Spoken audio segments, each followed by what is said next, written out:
خاندان میں ایسی سچویشن ہو جاتی ہے کہ سارے ایک بات کہہ رہے ہوتے ہیں اور آپ ایک بات کہہ رہے ہوتے ہیں اور آپ ہی صحیح بات کہہ رہے ہوتے ہیں، لیکن وہ ان کی سمجھ میں نہیں آتی اور الٹا آپ کے خلاف باتیں بنانا شروع کر دیتے ہیں، اور آپ اپنے آپ کو بالکل تنہا محسوس کرتے ہیں کہ شاید میں ہی غلط ہوں. نہیں، آپ غلط نہیں ہوتے، لیکن ان کو آپ کی بات سمجھ نہیں آ رہی. تو وہ جو ایک تنہائی کا سا یا لونلی نیس کا یا ایک اکیلے پن کا احساس ہوتا ہے، کوئی بھی میرے ساتھ نہیں، کوئی بھی میرا ساتھ نہیں دے رہا، کوئی بھی میری مدد نہیں کر رہا، کوئی بھی مجھے سپورٹ نہیں دے گا، تو پھر دل نہیں ٹوٹنا چاہیے. کوئی بات نہیں، اللہ ہے نا، اللہ کافی ہے مجھے. اگر اللہ کی نظر میں میری یہ بات، میرا یہ فیصلہ، میرا یہ کام درست ہے تو میری کسی کی بھی پرواہ نہیں ہے. تو انسان غنی ہو جاتا ہے، اللہ اس کو بے پرواہ کر دیتا ہے، اللہ اس کے دل سے غم دور کر دیتا ہے، اللہ لوگوں کے چھوڑنے کا غم اس سے ہٹا دیتا ہے کہ کوئی بات نہیں. بعض اوقات آپ کو کوئی بڑا اہم کام کرنا ہوتا ہے، کوئی اچھا پروجیکٹ لے کے آپ چلتے ہیں، آپ ایک دوست سے بات کرتے ہو، کہتے ہیں یہ دیوانگی ہے، ایسی تمہارا خیال ہے، دوسری سجیشن وہ بھی کوئی کام کی نہیں، تیسری وہ بھی، آپ سوچتے ہیں کہ کسی کو میری بات ہی نہیں سمجھ آتی، کوئی میرا ساتھ ہی دینے کو تیار نہیں. ایسے تمام دل ٹوٹنے والے ٹائمز پر حسبی اللہ و نعم الوکیل، اگر میں ایک خیر کا کام لے کر چلی ہوں تو اللہ میری مدد کرنے والا ہے. کیونکہ ہم دیکھیے کہ دنیا میں بڑے کام صرف ان لوگوں نے کیے ہیں جن کا حوصلہ بلند ہوتا ہے، جن کا توکل پھر اللہ کی ذات پر ہوتا ہے کہ یہ ہوگا، اللہ کرے گا، کرنے والا اللہ ہے. میں طریقہ کروں گی، سبب اختیار کروں گی، محنت کروں گی، لیکن برکتیں اور رحمتیں تو اللہ ہی کی طرف، فضل تو اللہ کی طرف. اللہ ذو فضل عظیم، بڑا فضل تو اللہ کے پاس ہے. ہم لوگوں کے ہاتھوں کی طرف دیکھتے ہیں، لوگوں کے خزانے کی طرف دیکھتے ہیں، اصل خزانوں کا مالک کون ہے اور ان لوگوں کا بھی مالک کون ہے؟ وہ بھی اللہ ہے. ان کے دل بھی اللہ کے ہاتھ میں، وہی انہیں توفیق دے گا تو خیر کے کام میں ساتھ دیں گے، نہیں تو نہیں دیں گے. تو کوئی بھی ایسا موقع جہاں آپ کے اپنے اپنے پیارے آپ کا ساتھ نہ دیں، وہاں بھی دل چھوٹا نہ کریں، وہاں بھی آپ کا دل نہیں ٹوٹنا چاہیے، کیونکہ اللہ آپ کے ساتھ ہے. تو فَإِن تَوَلَّوْا، اگر یہ منہ موڑ جائیں، آپ کا ساتھ نہ دیں، تو آپ حسبی اللہ کہیں، لا الہ الا ہو کہیں، علیہ توکلت کہیں، وہو رب العرش العظیم کہیں.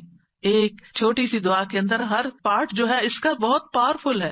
یعنی اللہ مجھے کافی ہے، اللہ کے سوا کوئی معبود نہیں ہے، میرا بھروسہ اس پر ہے، مجھے اس کی مدد کا یقین ہے، میں اس کی طرف رجوع کرتا ہوں، وہ میری مدد کرے گا. وہ ساری مخلوق کا مالک، اور مخلوق میں سے سب سے عظیم ترین مخلوق کا بھی وہی رب ہے، وہی مالک ہے، وہی خالق ہے، تو میں اس کا سہارا لیتا ہوں. تو یہ ان مبارک دعاؤں میں سے ہے جن کے پڑھنے کا اللہ تعالیٰ نے خود نبی صلی اللہ علیہ وسلم کو قل کہہ کے حکم دیا. آپ کہیے، آپ پڑھیے، یہ آپ کو فائدہ ہوگا. ایسے تھوڑی کہ اللہ تعالیٰ کے پڑھیے اور پڑھتے ہوئے چھوڑ دیں اور پھر پرواہ نہ کرے، کیسے ہو سکتا ہے؟ جو چیز اللہ تعالیٰ نے خود سکھا دی اس سے بہتر کیا ہو سکتا ہے کہ یہ آپ کو فائدہ دے گا. آپ دیکھیے کہ بعض اوقات بہت ساری چیزیں انسان کو ڈراتی ہیں، فیوچر کا خوف ہوتا ہے، جادو کا، ٹونے کا، اس کا اس کا، وہ جن، شریر، دشمن، رات کا اندھیرا ڈراتا، پتہ نہیں کیا کیا چیزیں، یعنی بہت سی چیزیں خوف دلاتی ہیں انسان کو. تمہارا کیا بنے گا، تمہارا کوئی فیوچر نہیں، تمہارے بڑھاپے کا ساتھی کون ہوگا، تمہاری اولاد تمہیں نہیں پوچھتی، تمہارا شوہر تمہیں نہیں پوچھتا، تمہارے لیے رزق کا کوئی سبب نہیں. کئی چیزیں انسان کو شیطان ڈراتا رہتا ہے نا. ایسے سارے موقعوں پر حسبی اللہ، جب تک اللہ ہے نا میری زندگی میں، کسی چیز کی کمی نہیں، کیونکہ اسباب بھی وہ مہیا کرتا ہے، دعائیں بھی وہ قبول کرتا ہے، عبادت بھی اسی کے لیے ہے، اور وہ سب کچھ کر سکتا. کیا فکر کی ضرورت ہے؟ توکل کریں، بھروسہ کریں. ابو درداء کہتے ہیں کہ جو شخص یہ دعا صبح و شام 7 دفعہ پڑھے، اللہ تعالیٰ اسے تمام فکروں سے کافی ہو جاتا ہے، ساری فکر اس کی ختم ہو جاتی ہے. اور جب آپ پڑھیں نا تو اس طرح سوچ سوچ کے پڑھیں، حسبی اللہ لا الہ الا ہوا علیہ توکلت وہو رب العرش العظیم. جو بھی نیکی کا کام آپ کرنا چاہیں، کیونکہ کچھ لوگوں کا حال یہ ہوتا ہے جب ان سے کچھ بھی کہا جاتا نہیں کر لو، کہتی میں نہیں کر سکتا، آئی ڈونٹ تھنک کہ میں کس قابل ہوں، میں کس قابل نہیں، مجھ سے نہیں ہوگا، میرا نہیں خیال میں کر پاؤں گی، مجھے نہیں لگتا کہ میں یہ پڑھ پاؤں گی یا وہ کر لوں گی. ایسے جملے ہی زبان سے نہ نکالیں. اس وقت کیا کریں، اللہ کی مدد ہوگی تو انشاءاللہ میں کر لوں گی، اللہ میری مدد کرے گا، حسبی اللہ لا الہ الا اللہ، اللہ ہے نا، اللہ کروائے گا. مشکل سے مشکل وقت، انہونی چیزیں، اور جب آپ کو اللہ کا سہارا مل جاتا ہے نا، آپ تنہا نہیں ہوتے. اور جب آپ تنہا نہیں ہوتے، اکیلے نہیں ہوتے، تو آپ کو غم ختم ہو جاتا ہے، آپ کی زندگی سے غم رخصت ہو جاتا ہے. ٹھیک ہے، قریب و مجیب. آپ یقین کریں، دل بھر کے کلمات پڑھے، مجھے تو اپنے سینے میں ٹھنڈک محسوس ہوتی، یعنی فزیکل فیلنگ بھی میری بدل جاتی. وہ قریب ہے، اس سے زیادہ تو کوئی قریب ہمارے ہو ہی نہیں سکتا. ہم انسانوں کو قریب سمجھتے ہیں، نہیں، ان کی تو اپنی بہت سی مشکلات ہیں، وہ تو اپنے لیے بھی کافی نہیں ہے، ہمارے لیے کہاں ہوں گے، اور پھر میری دعاؤں کو بھی وہ سننے والا ہے، اس لیے مجھے کس بات کا فکر ہو، کس بات کا غم۔ تو یہ دعا دین و دنیا کی پریشانی دور کرنے کا ذریعہ ہے، ہر مصیبت سے کفایت کرتی ہے جو بندے کو پریشان کرتی ہے۔ اسباب اختیار کرنے کے بعد اللہ پر بھروسہ کرنا ہی کامل توحید ہے، اللہ پر توکل کرنا اللہ کے کافی ہونے کا سبب ہے۔ اور یہ کلمہ توحید ہے نا، لا الہ الا ہو، اس کی بنا پر انسان کو دنیا اور آخرت میں نجات ملتی ہے، آخرت میں جنت کی کنجی بھی یہی ہے، توحید خالص۔ اور جب مشکل میں آپ نے سب کو چھوڑ دیا نا، صرف اللہ کو پکڑا، تو آپ کی توحید پکی ہو گئی، اور پھر آپ نے اس دعا میں توحید، توکل اور اللہ کے رب ہونے کا وسیلہ پکڑا۔ اور کبھی یہ دعا جو ہے طلب کی بجائے خبر کے صیغے میں بھی مانگی جاتی ہے، مطلب صرف اللہ کے بارے میں اچھا گمان اپنا رکھنے کو۔ تو یہ توکل ہے کیا چیز، تھوڑا سا اس پہ بات کر لیتے ہیں۔ توکل کا مطلب ہوتا ہے اپنی بے بسی کا اظہار کرنا اور اپنے علاوہ کسی دوسرے پر اعتماد کرنا۔ میں کمزور ہوں، میرے پاس کچھ نہیں، تو ہی سب کچھ ہے۔ اور دینی معنی میں توکل کیا ہوتا ہے؟ دنیا اور آخرت کے فوائد و نقصانات کے معاملے میں دل کا اللہ تعالیٰ کی ذات پر اعتماد کرنا، اور یہ ایمان رکھنا کہ اللہ کے سوا کوئی عطا نہیں کر سکتا، نہ روک سکتا، نہ نقصان دے سکتا، نہ نفع دے سکتا، سب کچھ اسی کے اختیار میں۔ ابن الجوزی کہتے ہیں یہ اللہ پر بھروسہ کرتے ہوئے اللہ کی اچھی تدبیر کی بنا پر اپنے معاملے کو اللہ کے سپرد کر دینا ہے، اللہ پر اعتماد کرنا ہے۔ خرابی کہتے ہیں توکل یہ کہ اللہ سے اچھا گمان رکھا جائے کہ اللہ یہ کام کر دے گا۔ توکل اللہ کے وعدوں پر دل کا اطمینان ہوتا ہے۔ ابن تیمیہ کہتے ہیں اللہ پر توکل کرنا فرض ہے اور بڑے فرائض میں سے ہے، جیسا کہ اللہ کے لیے اخلاص اپنانا واجب ہے، اور اللہ نے کئی آیات میں توکل کرنے کا حکم دیا ہے۔ یہ وضو کرنے کے حکم غسل جنابت کے حکم سے بھی بڑا حکم ہے، اور اللہ نے اپنے علاوہ کسی اور پر توکل سے منع کیا۔ یعنی وضو کا حکم تو ایک دفعہ ہے نا، جنابت سے غسل کا حکم تو قرآن میں ایک دفعہ آیا، توکل کا حکم کئی دفعہ آیا۔ تو ہم وضو کا اہتمام تو ضرور کرتے ہیں، پاکیزہ ہونے کا اہتمام کرتے ہیں، لیکن جب توکل کی باری آتی ہے تو ہم فیل ہو جاتے ہیں، وہ ہمیں یاد نہیں رہتا۔ پھر سعید بن جبیر کہتے ہیں اللہ پر توکل کرنا ایمان کا خلاصہ ہے۔ ابو محمد سہل کہتے ہیں مقامات میں توکل سے زیادہ باعزت کوئی اور مقام نہیں۔ اللہ تعالیٰ اپنے نبی کو حکم دیتے ہیں فَتَوَكَّلْ عَلَى اللَّهِ إِنَّكَ عَلَى الْحَقِّ الْمُبِينِ، پورا کانفیڈینس دیا، آپ اللہ پہ بھروسہ کیجئے، آپ واضح حق پر ہیں، آپ سچ پر ہیں۔ ایک اور جگہ پر ہے وَتَوَكَّلْ عَلَى الْحَيِّ الَّذِي لَا يَمُوتُ وَسَبِّحْ بِحَمْدِهِ، اس زندہ ہستی پر بھروسہ کیجئے، یعنی اللہ پر جو نہیں مرے گا، اور اس کی حمد کے ساتھ تسبیح کیجئے۔ ہم کس پر بھروسہ کر رہے ہوتے ہیں؟ انسانوں پر جو کہ ختم ہو جانے والے۔ مومنوں کو حکم دیا وَعَلَى اللَّهِ فَلْيَتَوَكَّلِ الْمُتَوَكِّلُونَ، وہ توکل کرنے والوں کو اللہ پر توکل کرنا چاہیے۔ رب المشرق والمغرب لا الہ الا هو فاتخذہ وکیلا، مشرق اور مغرب کا رب ہے، اس کے سوا کوئی معبود نہیں، سو اسی کو کارساز بناؤ، اس کو اپنا کام درست کرنے والا سمجھو۔ توکل اللہ پر ایمان ہونے کی علامت ہے۔ توکل وہی کر سکتا ہے جس کا اللہ پر ایمان ہو، جس کے پاس ایمان نہیں اس کا توکل بھی نہیں ہوتا۔ جتنا ایمان زیادہ ہوگا اتنا توکل زیادہ ہوگا، جتنا ایمان کم ہوگا اتنا توکل کم ہوگا، جتنا توکل کم ہوگا اتنا ایمان کم ہوگا، جتنا توکل بڑھے گا اتنا ایمان بڑھے گا، دونوں لازم ملزوم ساتھ ساتھ بڑھتے جاتے ہیں۔ یہ اسلام لانے کا تقاضا ہے۔ موسیٰ علیہ السلام نے کہا میری قوم ان کنتم آمنتم باللہ فعلیہ توکلوا ان کنتم مسلمین، اگر مسلمان ہو نا تو پھر دشمن سے نہیں ڈرو، اللہ سے ڈرو، اللہ پہ بھروسہ کرو، کیونکہ نفع نقصان کا مالک تو صرف وہ ہے۔ بندوں پہ جب آپ بھروسہ کرتے ہیں نا وہ بھول جاتے ہیں، او سوری آپ نے یہ کام کہا تھا، سوری یہ وجہ ہوگی تھی میں ٹائم پر نہیں پہنچ سکا، کئی مشکلات ان کی زندگی میں ہوتی ہیں، وہ خود بھی نہیں رہتے۔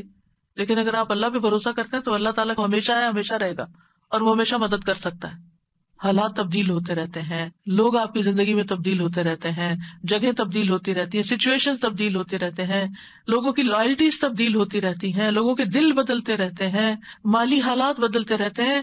اس دنیا میں ہر لمحہ ایک چینج آ رہا ہوتا ہے، غیر محسوس چینج، اور بعض اوقات ہم اس کو ٹیکل نہیں کر سکتے کیونکہ ہمارے اندر بھروسہ نہیں ہوتا، توکل نہیں ہوتا۔ جو توکل کرتا ہے وہ ہر تبدیلی کے اندر کام ہوتا ہے۔ موسم بدل رہا ہے کوئی بات نہیں، کوئی بھی چیز پسند کے خلاف کوئی بات نہیں، سب ٹھیک ہو جائے گا۔ تو اللہ سبحانہ وتعالیٰ نہ ہم سے غافل ہے اور نہ ہی ہم سے دور ہے، اس لیے کسی اور کو کارساز بنانے کی بجائے اسی کو سہارا سمجھا جائے، کیونکہ جو اللہ کے سوا دوسروں کو سہارا بناتا ہے تو ایسے سہارے کمزور ہوتے ہیں، مکڑی کا گھر اس کی مثال دی گئی قرآن میں۔ تو ہر کام کا ارادہ کرنے کے بعد اللہ پہ بھروسہ کرے۔ فَإِذَا عَزَمْتَ فَتَوَكَّلْ عَلَى اللَّهِ، عزم کر لیا توکل اللہ پر، لوگوں کا ڈر ہو تو بھی توکل اللہ پر، لوگ منہ موڑ رہے ہو تو توکل اللہ پر. کوئی چیز غم زدہ کرتی ہے توکل اللہ پر. جان کو خوف لاحق ہے توکل اللہ پر. جیسے جادوگروں نے کہا تھا فرعون کے مقابلے میں فقد ما انت قاد، جو فیصلہ کرنا کر لو، ہم تو اللہ کی طرف جانے والے، تم ہمارا کیا بگاڑ لو. جادوگر تھے، کس حرام کام میں پڑے ہوئے تھے، ایمان آیا کہاں پہنچ گئے، سارا ڈر ہی نکل گیا اندر سے. جب کسی کی سازشوں کا علم ہو، کوئی چالیں چل رہا ہے ہمارے خلاف، توکل اللہ پہ، کیونکہ ہم نہیں نبٹ سکتے لوگوں کی چالاکیوں سے، اللہ نبٹنے والا کافی ہے. دشمنوں کا خوف ہو، کوئی بھی مدد اور نصرت چاہیے، توکل اللہ پہ. کوئی اذیت دے، کوئی تکلیف دے، کوئی پریشان کرے جہاں سے آپ کو خوف لائق رہتا ہے، اب پتہ نہیں ہے میرے ساتھ کیا کرے گا، اس نے پہلے بھی جادو کیا تھا مجھ پہ، وہ بڑا مشکل ٹوٹا، اب پھر یہ پھر کر دے گا مجھ نہیں. عام طور پہ لوگوں کی یہ ذہنی کیفیت رہتی ہے نا، وہ فلاں آیا تھا نا، مجھے نظر لگ گئی تھی، اب یہ پھر آ گیا ہے، اب پھر یہ کچھ کر کے جائے گا. نہیں، مت ڈریں، اللہ کافی ہے. جب ایسا کوئی خوف آنے لگے، حسبی اللہ و نعم الوکیل، کوئی کچھ بھی نہیں کر سکتا، اللہ ہے نا بس. اگر کوئی الزام لگائے آپ پر، آپ کو کوئی جھوٹا کہے، کوئی اور طرح سے تنگ کرے، تکلیف دے، تو اللہ پہ بھروسہ کرے کہ اللہ تو کافی ہو جائے ان سے مجھ کو. پھر اسی طرح بعض اوقات انسان کو کچھ کمپرومائز کرنے پڑتے ہیں، کسی کے ساتھ صلح کرنی پڑتی ہے، کچھ اپنے حق چھوڑنے پڑتے ہیں. بعض اوقات آپ لیٹ گو کر دیتے ہیں اپنا کوئی حصہ کہ اپنے بہن بھائی سے لڑائی ختم کر کے، تو پھر آپ سوچتے میرا کیا ہوگا. تو اللہ پہ توکل ہے، اللہ کافی ہے، اللہ مجھے کہیں اور سے دے گا. میں نے اللہ کی خاطر چھوڑا ہے نا، اللہ اس سے کئی گنا زیادہ لوٹائے گا، کیونکہ اللہ کی خاطر یہ کیا ہے میں نے. پھر اسی طرح کوئی بدشگونی ہوتی ہے، کتنی چیزیں ہیں بدشگونی کی جسے لوگ ڈراتے ہیں، کالی بلی سے، پتہ نہیں اور کس کس سے، یہ رستہ کاٹ گئی، وہ فلاں نظر آ گیا. ان ساری بدشگونیوں کا مقابلہ بھی جہاں سپرسٹیشنز ہو، جہاں وہم، کیونکہ بعض لوگوں کو وہم ہی کھایا جاتا ہے، ہونا ہمانا کچھ نہیں ہوتا، یہ ان کا صرف خیال ہوتا ہے. یہ نہ ہو جائے میں گھر سے نکلی ہوں گاڑی لے کر، پتہ نہیں کوئی ایکسیڈنٹ نہ ہو جائے، یہ جہاز پہ بیٹھنے لگی ہوں، پتہ نہیں اس کا کریش ہی نہ ہو جائے. یعنی کوئی نہ کوئی ایسی باتیں انسان کے دل میں شیطان ڈالتا رہتا ہے کہ جس سے وہ انجوائے کرنے کی بجائے اس سچویشن کو صرف خوف زدہ رہتا ہے. ایسے تمام توہمات، ایسی تمام خوف زدہ کرنے والی باتیں، ان کے لیے کیا کریں؟ اللہ پہ توکل کریں. پھر اسی طرح آخری زمانے کے جو فتنے ہیں، دجال کا آنا ہے، ان سب مواقع پر بھی اللہ پر بھروسہ، اللہ کا دامن تھامے، اللہ کی طرف رجوع کریں. جب نبی صلی اللہ علیہ وسلم نے ایک موقع پر دجال کے بارے میں لوگوں کو آگاہ کیا تو آپ نے فرمایا کہ جب وہ یہ دعویٰ کرے گا نا کہ میں تمہارا رب ہوں، تو جو شخص یہ کہہ دے کہ تو ہمارا رب نہیں، ہمارا رب تو اللہ ہے، ہم اسی پہ توکل کرتے ہیں، اسی کی طرف رجوع کرتے ہیں، اور ہم تیرے شر سے اللہ کی پناہ میں آتے ہیں، تو اس کو اس پر تسلط حاصل نہیں ہوگا، وہ اس کو نہیں پکڑ سکے گا. اس وقت بھی ربنا اللہ علیہ توکلنا و الیہ انبنا نعوذ باللہ من شرک، یہ اگر کوئی پڑھ لے گا تو دجال اس کا کچھ نہیں بگاڑ سکے گا. تو بہرحال جو لوگ اللہ پہ توکل کرتے ہیں، ایک طرف وہ شر سے بچ جاتے ہیں، دوسری طرف ان کو بہت سے فائدے بھی ہوتے ہیں، اللہ کی محبت ملتی ہے، کیونکہ ان اللہ یحب المتوکلین، اللہ توکل کرنے والوں سے محبت کرتا ہے، اللہ ان کو کافی ہو جاتا ہے. ومن یتوکل علی اللہ فہو حسبہ، جو اللہ پہ توکل کرے گا اللہ اسے کافی ہوگا. وتوکل علی اللہ وکفی باللہ وکیلا، اللہ پہ بھروسہ کریں، اللہ کافی ہے کارساز، پھر آپ کو اس کے سوا کسی کی مدد کی ضرورت بھی نہ رہے گی. توکل انسان کو بہادر بنا دیتا ہے، توکل انسان کو مستقبل کے خوف سے بچاتا ہے، اینگزائٹی سے بچاتا ہے. اینگزائٹی میں یہی ہوتا ہے نا، پتہ نہیں بھی کیا ہوگا، پتہ نہیں ابھی ہوگا کہ نہیں، پر بے قراری. تو توکل آپ کو اطمینان میں ڈال دیتا ہے، شیطان سے حفاظت ملتی ہے، وہم دور ہو جاتے ہیں، آخرت میں بڑا اجر ہے. وَلَأَجْرُ الْآخِرَةِ أَكْبَرُ لَوْ كَانُوا يَعْلَمُونَ الَّذِينَ صَبَرُوا وَعَلَىٰ رَبِّهِمْ يَتَوَكَّلُونَ، اور آخرت کا اجر تو بہت بڑا ہے، کاش وہ جانتے ہوتے. جن لوگوں نے صبر کیا اور اپنے رب پر ہی بھروسہ کرتے ہیں، ان کے لیے آخرت میں بہت بڑا اجر ہے، کیونکہ انہوں نے ہر موقع پر اپنی توحید خالص کر لی، اللہ پہ بھروسہ کر لیا، اللہ پہ بھروسہ کر لیا. رزق کا معاملہ ہو، بیماری صحت کا معاملہ ہو، اولاد کا معاملہ ہو، انسانوں کا معاملہ ہو، لوگوں کی پھیلائی ہوئی افواہوں کا معاملہ، کچھ بھی ہو، اللہ کافی ہے مجھے. یعنی ایسے لوگ زندگی میں سب سے زیادہ پرسکون ہوتے ہیں جو اپنے معاملات اللہ کے سپرد کر دیتے ہیں. تو اس لیے کوئی بھی چیز جب آپ کے دل میں گھبراہٹ ذرا سی بھی ڈالے، فوراً پڑھے حسبنا اللہ و نعم الوکیل، یا حسبی اللہ و نعم الوکیل، حسبی اللہ لا الہ الا هو علیہ توکلت وہو رب العرش العظیم.